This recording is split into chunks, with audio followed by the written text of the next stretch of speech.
দিবা, এটা তোমার জন্য। হ্যাঁ, খুশি খুশি। মা, খালেদা জিয়া যেন সুস্থ হয় ওই জন্য দোয়া করবেন। হ্যাঁ, আর ওই যে তারেক রহমান আসতেছে বিদেশ থেকে, উনি যেন ভালোভাবে পৌঁছাইতে পারেন। হ্যাঁ, কান্দেন না মা, কান্নাকাটি করেন না।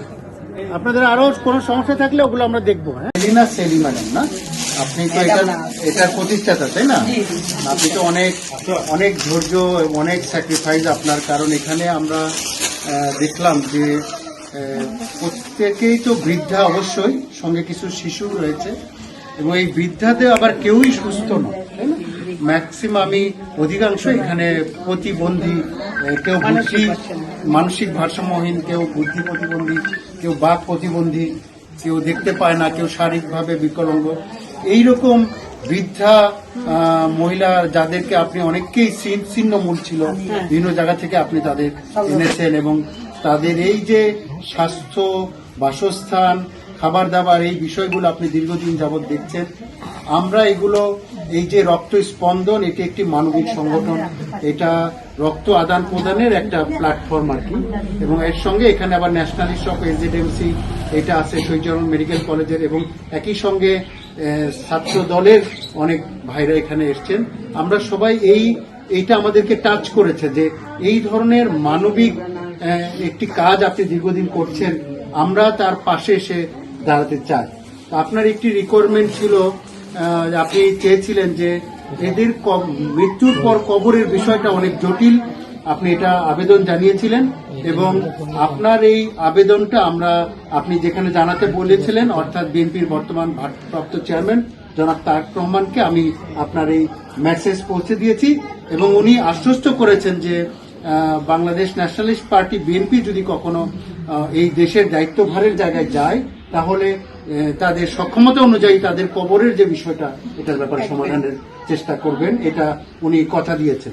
এবং আপনি এটাও বলেছিলেন যে তাদের শীতের ব্যাপারে, শীতের সময় তাদের যে কষ্ট, শীত বস্ত্রের বিষয়, সেটাতেও উনি রেসপন্ড করেছেন, এবং আমরা তার পক্ষ থেকে এখানে এসেছি যে এই মাদের শীতকালে যে তাদের ঠান্ডার যে বিষয়টা, সেই জন্য আমরা এই শালের আজকে ক্ষুদ্র একটা প্রয়াস, যে শালের একটু ব্যবস্থা আমরা করেছি, এবং কিছু ছোট বাচ্চা যারা আছে তাদের জন্য আমরা কিছু কাপড় চোপড়ের ব্যবস্থা করেছি।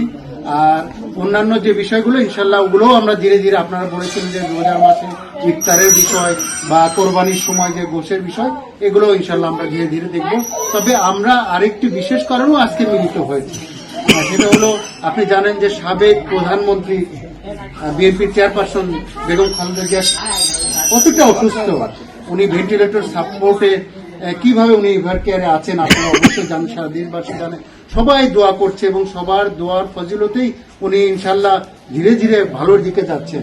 এবং আজকে আমরা এই জন্যই সবাই মিলে দোয়া করছি যে আল্লাহ হয়তো অনেকের দোয়া, এই মাদের দোয়াই হয়তো ইনশাল্লাহ কবুল করবে, ভালো হবে।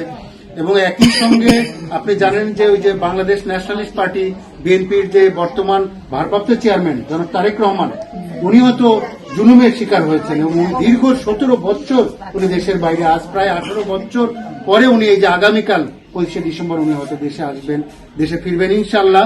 আমরা এই জন্য তার সে যে সুস্থভাবে, ভালোভাবে, নিরাপদে ফিরতে পারেন, ওই জন্য তো আমরা সবাই মিলে দোয়া করছি।